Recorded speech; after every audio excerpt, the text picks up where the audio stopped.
गुरु पूर्णिमा की मैं बहुत बहुत शुभकामनाएं और आशीर्वाद प्रदान करता हूं। प्रभु कृपा करे कि आप सभी के जीवन में बहुत बहुत खुशियां आएं और आप सभी की मनोकामनाएं पूर्ण हों। माइक वाले इसका बेस खत्म कर दें।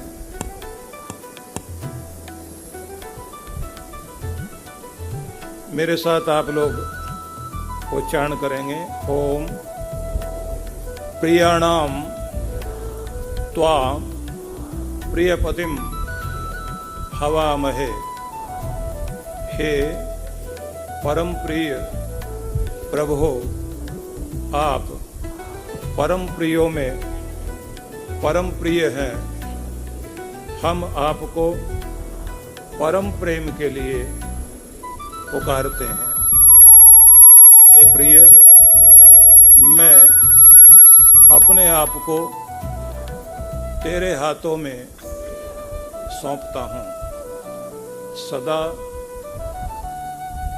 तेरा, केवल तेरा बने रहने के लिए मुझे अपनाइए। मैं आपकी शरण में हूँ, मेरा कल्याण कीजिए। ओम शांति शांति शांति।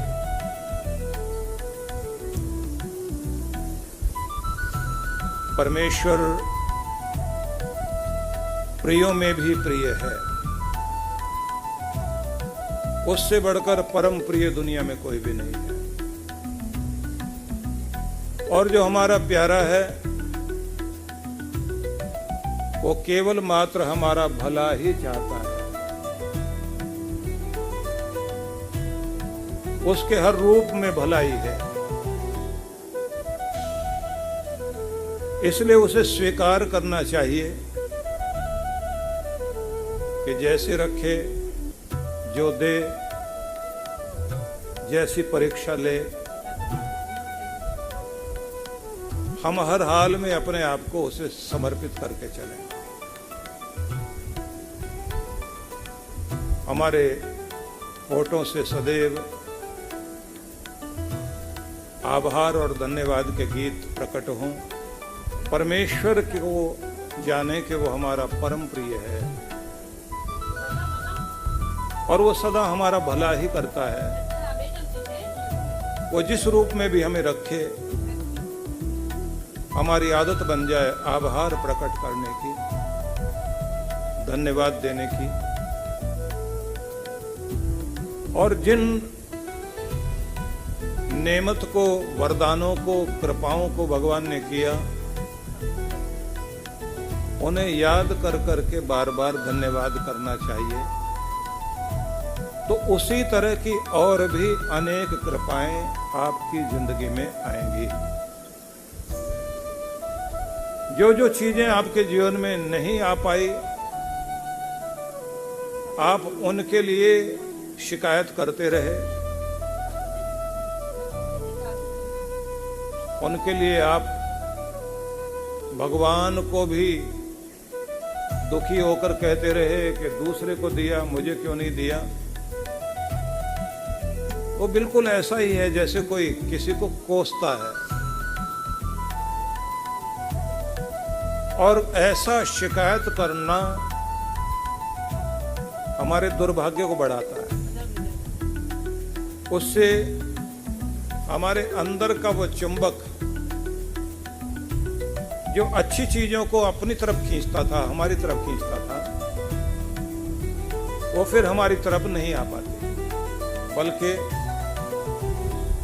जिन चीजों पर हमारा ध्यान ज्यादा होता है, ये नहीं है, वो नहीं है, भगवान ने ये नहीं दिया, तो इसका मतलब है जिनके प्रति हमारे मन में शिकायतें हैं, दुख है, पीड़ा है, और जिन को बोल बोल कर हम लोग अशांत होते हुए अपने मन को वहां जोड़े रखते हैं, तो हमारे अंदर की ऊर्जा उस पर केंद्रित हो जाती है। ऊर्जा वहां लगे रहने के कारण वही चीज आंखों के सामने तैरने लगती है। गरीबी है, दुख है, परेशानी है, बीमारी है, दुर्भाग्य है, मैं दुखी हूं, तो वो बीज आपके चित्त में, अंतःकरण में दुख के, पीड़ा के आप बो रहे होते हो और फिर वही उगने लगते हैं। दुनिया में सबसे ज्यादा उपजाऊ अगर कोई जमीन है तो आपका हृदय है। इसमें जो बोओगे वो उगाएगा। अगर आपने नफरत को बो दिया किसी के भी प्रति, इतनी नफरत आपके अंदर भर जाएगी और नफरत के कारण चारों तरफ पैदा हो जाएगा। और अगर आपने किसी के प्रति मन में बहुत प्यार जगाया तो ये ध्यान रखिए, आपको और प्यार के ऐसे कारण दिखाई देते रहेंगे। इसमें तो ये भी अच्छाई है, ये भी अच्छाई है, तो ऐसा भी बात करता है, तो ऐसे भी बोलता है, ये तो ऐसे भी मेरे लिए करता है। वो सब चीजें याद आएंगी और वो प्यार आपकी तरफ और बढ़ेगा। इसलिए जो पाना चाहते हैं उसे याद करो और उससे पहले देने वाले परमात्मा को याद करो। देने वाले दाता को याद करके उसकी देन के प्रति धन्यवाद करो और उस देन के प्रति धन्यवाद करते करते और भी कृपाएं मेरी तरफ आ रही हैं, ऐसा मन में भाव रखकर उन्हें अपनी तरफ आता हुआ अनुभव करो। और फिर उसे पाने के लिए आपका फर्ज क्या है, क्योंकि उस समय आपको बोलना होगा कि कृपाएं मेरी तरफ आ रही हैं, रहमत तेरी होगी लेकिन मेहनत मेरी होगी। दोनों का मेल चाहिए। तो अब आपको योजना बनाकर टुकड़ों में कैसे कैसे इस चीज को मैंने पाना है, कितनी कितनी मेहनत करनी, वो चीजें आपकी तरफ आनी शुरू होंगी। मतलब कुछ आप चलो, कुछ मालिक की मेहर चले और आपके काम बने। तो जब आप धन्यवाद करने वाले बने तो आपको बहुत कृतज्ञ भाव से गदगद होकर धन्यवाद करना चाहिए। इसलिए भक्ति में भागवत महापुराण में कहा गया कि भक्ति में ये जरूरी चीजें हैं। कथम बिना रोम हर्ष द्रवता चेतसा बिना। आपके रोमे खड़े हो जाएं, रोम रोम हर्षित हो जाए, चित्त द्रवित हो जाए,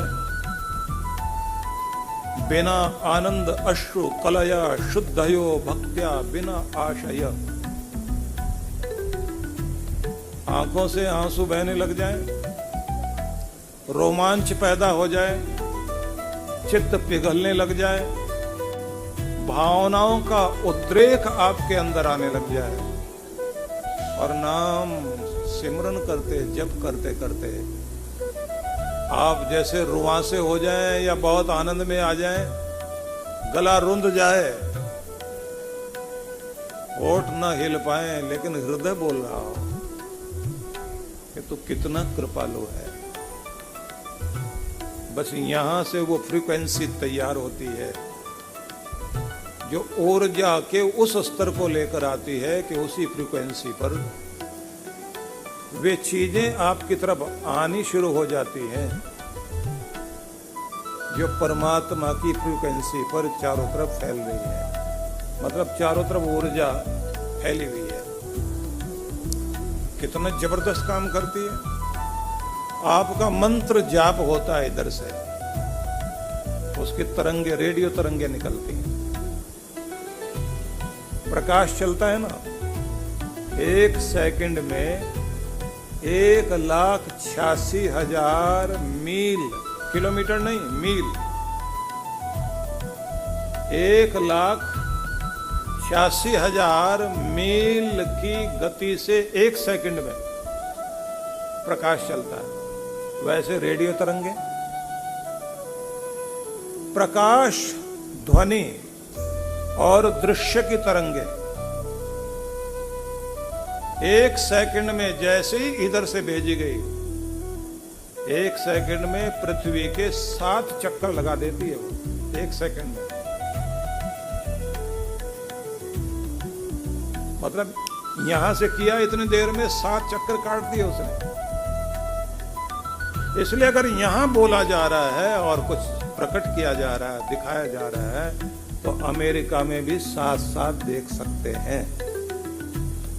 आप टीवी पर देखते हैं ना, यहां से प्रसारण हो रहा है, तो आप अगर उत्तर काशी में बैठे हैं और दूसरा कोई काशी में बैठा है और इधर कोई मद्रास में बैठा है, सब प्रसारण एक साथ देख सकते हैं। ज्यादातर आदमी दुख की घड़ी में पहुंचते पहुंचते, परीक्षा में पहुंचते पहुंचते इतना घबरा जाता है, शिकायत से भर जाता है। धन्यवाद की तो बात क्या, रोना, गुस्सा, चीखना, चिल्लाना, अपने को भी कोसेगा, अपनों को भी कोसेगा, भगवान को भी कोसने लगता है। तो ऐसे ही एक ज्ञानी व्यक्ति जो ज्ञान की साधना करता था, बहुत अच्छा कवि था, उसके जीवन में परीक्षा की घड़ी आई, बड़ा दुख आ गया। दुख आ गया तो भगवान को भी भूल बैठा। उसकी पत्नी बहुत भक्त थी, वो बार बार कहती थी कि आप अपने स्वरूप को भूल रहे हो। आपके पास कविता एक बहुत बड़ा माध्यम है। कोई कला से भगवान तक पहुंचता है, कोई सेवा से पहुंचता है, कोई नाम जपने से पहुंचता है, कोई धन की सेवा करके पहुंचता है। जो जो जिसके पास है उसी के जरिए भगवान के निकट होना चाहिए। आप अपने कला से भगवान के भजन लिखो, गीत गाओ उसके, और वो मालिक कृपा करेगा। अब सुनते ही उसको गुस्सा आ गया। वो कभी बोला कि मेरी जिंदगी में कुछ तो ऐसा हो जिसके प्रति मैं कृतज्ञ होकर भगवान के धन्यवाद के गीत गाऊं। पत्नी ने कहा चलो दर्द भरे गीत ही सही, भगवान के प्रति वेदना में आकर कुछ तो गाओ। उसने कहा मन नहीं करता। पत्नी ने कहा फिर जो भगवान के बंदे हैं ना, जिनके ऊपर उसकी मेहर है, उनके नजदीक जाओ। इसने कहा मैं शिव को मानता था और वो बहुत जल्दी प्रसन्न होते हैं, लेकिन मेरे ऊपर नहीं हो रहे हैं। पत्नी ने कहा शिव को मानने वाले किसी राजा के पास चले जाओ। बोले राजा के पास जाएं मांगने, भिखारी समझ के थोड़ा बहुत दे करके वापस भेज देगा, अपमान और हो जाएगा। पत्नी ने कहा कि भगवान शिव को मानने वाले और उनके लिए एक शिवलिंग भी स्थापना की, वो है राजा भोज। भोपाल में आप जाए ना, भोपाल के पास है धारा नगरी, वहां राजा भोज राज करते थे और वो भोजपाल जगह थी, बाद में भोपाल हो गई। तो कहा आप उनके पास चले जाइए, और जब आप वहां जाएंगे तो कृपा तो शिव ही करते हैं ना। आप जाओगे दरबार में राजा के, लेकिन राजाओं का राजा तो भगवान है, वो शिव कृपा करेगा आपके ऊपर। लेकिन याद रखना, जाना है तो गुरु के दर पर, बेटी के घर पर और भगवान के मंदिर में। खाली हाथ कभी नहीं जाना चाहिए। नहीं तो खाली रह जाओगे।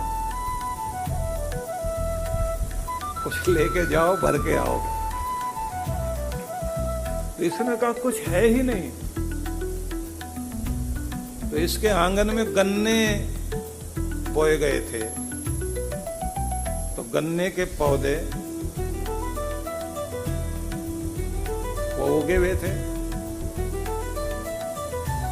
तो इसने कहा कि दिवाली पर पहले लक्ष्मी माता का भोग लगाया जाता है, उसके बाद गन्ने खाए जाते हैं।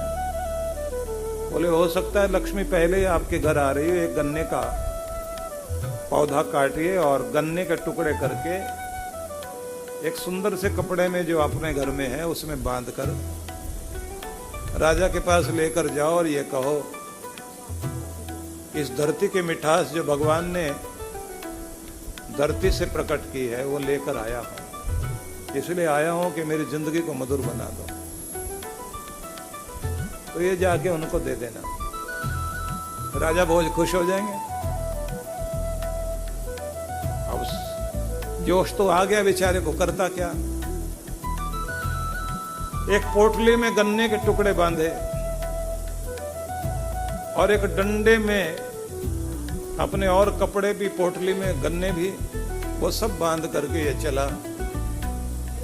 चलते चलते जब भोज नगरी में पहुंच गया, पूछा राजा भोज से मिलना है। बोले उनसे मिलना इतना आसान नहीं है। हाँ, राज दरबार लगता है खुले मैदान में, वहां सब फरियादियों की फरीद पुकार सुनी जाती है, न्याय भी किया जाता है। पीड़ित व्यक्तियों के लिए भी दरबार लगता है। आप वहां चले जाइए। ये जैसे ही वहां पहुंचा तो दोपहर का समय हो गया था, तो राजा भोज ने भोजन के लिए दरबार उठ गया। 3 बजे के लगभग दोबारा दरबार लगना था। अब 2 घंटे का समय, 1 बजे पहुंचा होगा बेचारा। एक पेड़ के सहारे बैठ गया और बैठे बैठे नींद आ गई। नींद आ गई तो कुछ बच्चे खेलते खेलते आ गए। मजाक मजाक में उन्होंने इसकी पोटली खोल ली। पोटली खोली तो उसमें और तो कुछ काम का था नहीं, गन्ने के टुकड़े अच्छे थे। तो गन्ने जो छोटे छोटे टुकड़ों में बांध रखे थे, बच्चों ने वो खोल लिए और आराम से जाके खा लिए उधर। और मजाक ये भी कि वैसे ही कुछ लकड़ी के टुकड़े लाकर उसकी पोटली में बांध कर रख भी दिए। बच्चे तो शरारती होते ही हैं।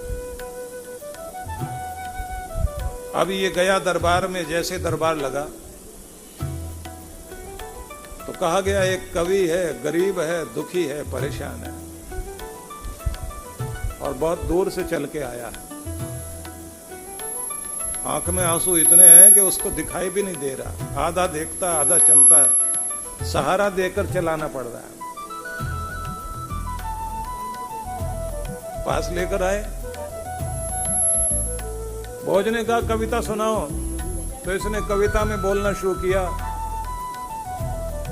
मधुर नाम भगवान का, मधुर नाम दाता का, मधुर नाम है सेवा वालों का, और मधुरता औषधियों में, वनस्पतियों में है। वनस्पति परमात्मा की एक देन मधुरता बनकर होगी है मेरे आंगन में। उसी को लेकर आपके दर पर आया हूं और आपको सौंपता हूं, इस आशा से कि मेरी भी कामना पूरी हो जाए। राजा भोज ने कहा महाराज वो मधुरता दीजिए, हम भी उसे चखें। इसने पोटली खोली। पोटली खोली तो उसमें गन्ने की जगह लकड़ी के टुकड़े। खड़ा खड़ा वहीं गिर गया जमीन पर। और मन में भाव आया कि देख मेरा दुर्भाग्य। लोग गाते हैं ना कि बना के क्यों बिगाड़ा रे, बिगाड़ा रे नसीबा ऊपर वाले। लोगों की आवाजें सुनाई देती है ना कितनी बार कि बनाया भी, दरबार पर लेकर भी आया और फिर नसीब बिगाड़ दिया। बेहोश होकर नीचे गिरा पड़ा। अब इस कवि की कविता को भोज भी सुनना चाहते थे, लेकिन पहचानते थे इसको कालिदास। कालिदास महान कवि थे। संस्कृत साहित्य को अगर कुछ देन देने वाले लोगों का नाम लिया जाए, भवभूति का नाम लिया जाए, वाल्मीकि का नाम लिया जाए, बाणभट्ट का नाम लिया जाए, कालिदास एक ऊंचा शिखर दिखाई देता है। तो उन्होंने देख लिया कि इसके साथ कुछ शरारत हो गई है। ध्यान में यह भी आ गया कि हो सकता है कि लेकर आया होगा और बच्चों ने या किसी ने इसकी पोटली भी खोल ली। उसने वहीं बैठे बैठे कागज पर एक श्लोक लिखा और लिखकर मोड़कर उसको उठकर राजा की तरफ चला। राजा बोले क्या है ये? बोले इसकी पोटली से गिरा है। ये जो सुनाना चाहता था आपको। बोले क्या सुनाएगा? ये तो लकड़ी के टुकड़े लेकर आया। बोले उसी का श्लोक है इसके पास। क्योंकि खोलते खोलते जब इसने देखा कि जो श्लोक आपके लिए लिखा था वही नहीं है इसमें, वो दबा था, गिर गया नीचे। तो बेचारा चक्कर खा के गिर गया। बोले अच्छा आप ही पढ़िए, इसका क्या श्लोक है? ये तो गिरा पड़ा है। पानी वानी पिलाया, उसको बैठाया गया। कालिदास ने उसकी तरफ देख के कहा भाई ठीक है ना,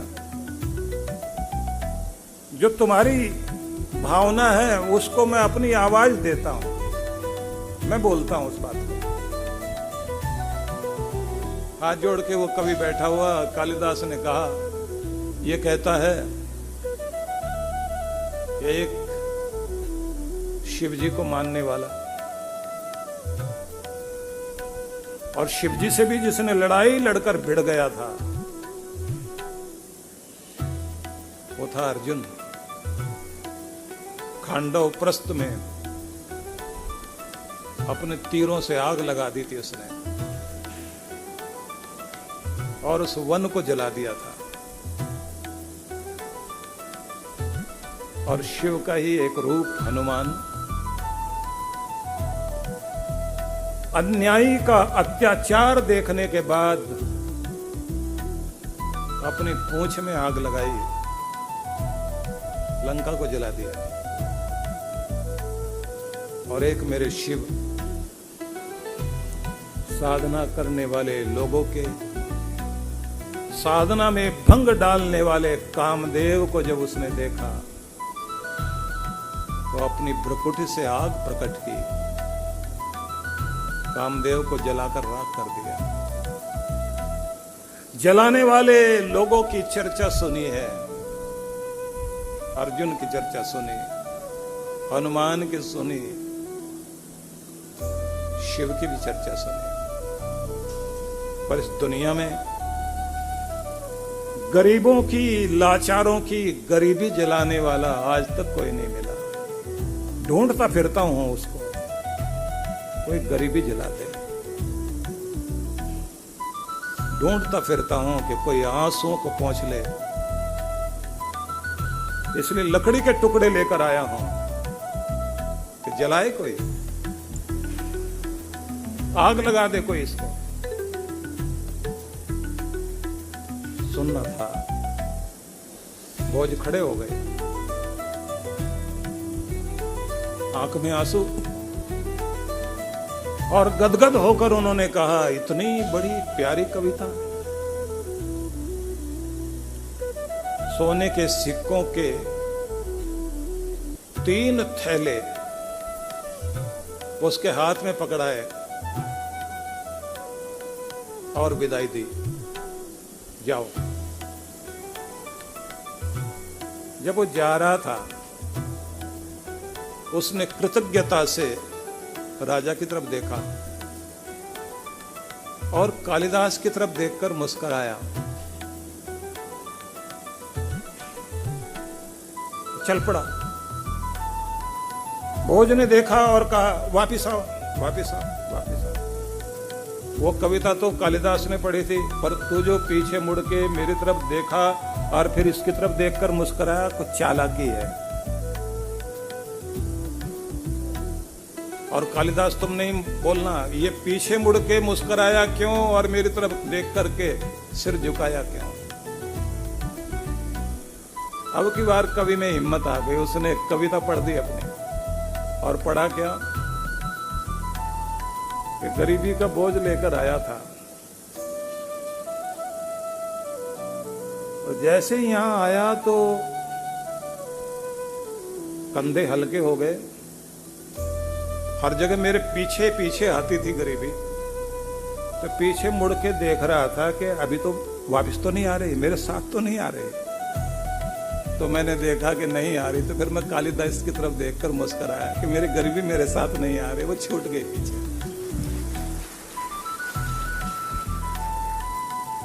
अब की बार भोज का ताली बजाने का नंबर था, क्योंकि ये कहकर गया था कि मेरी गरीबी ने हर जगह मेरा पीछा किया, लेकिन एक ही दरबार है जहां मैं अपनी गरीबी को छोड़कर जा रहा हूं और अपनी मुस्कुराहट को साथ लेकर जा रहा हूं। सच बात तो यह है कि श्रद्धा वाला व्यक्ति कहीं भी कोई हो उपाय निकाल लेगा। उसके घर में उसकी पत्नी थी, कितनी भी गरीबी दुख रहा, उसका विश्वास भगवान से नहीं हटा। अपने पति को भी कहा कि तुम शिव को मानते हो तो शिव को मानने वाला कोई और भी है, पहुंच जाओ वहीं। मैं ये कहना चाहूंगा आपको, आपके अंदर अगर श्रद्धा गहरी है, आपकी गरीबी, आपके दुख को जलाने वाला भगवान ही तो है। और विधि देने का कार्य गुरु करता है। जो गुरु के दर पर आप आते हैं, आपको विधि मिलती है, जिस विधि के माध्यम से आप अपने अंदर की संभावना को प्रकट करते हैं। आप सभी सफल होना चाहते हैं। सफल होने का मतलब है फल वाला होना, फल मिल जाए, रिजल्ट मिल जाए। अब फल फूल से आता है। किसी भी पेड़ में जब फल लगते हैं तो पहले फूल आएगा, और फूल के बाद ही, फूल के अंदर से ही फल निकलना शुरू होता है। तो हर कली में फल छिपा है, संभावना की तरह, वास्तविकता की तरह नहीं। ध्यान देना, हर कली में फूल छिपा है, संभावना की तरह, वास्तविकता की तरह नहीं। और हर व्यक्ति में ईश्वर छिपा है, वास्तविकता की तरह, संभावना की तरह नहीं। हर एक के अंदर छिपा हुआ। अब इन पंक्तियों को फिर से दोहरा लीजिए मन में। हर कली में फल छिपा है, कली कहो, फूल कहो,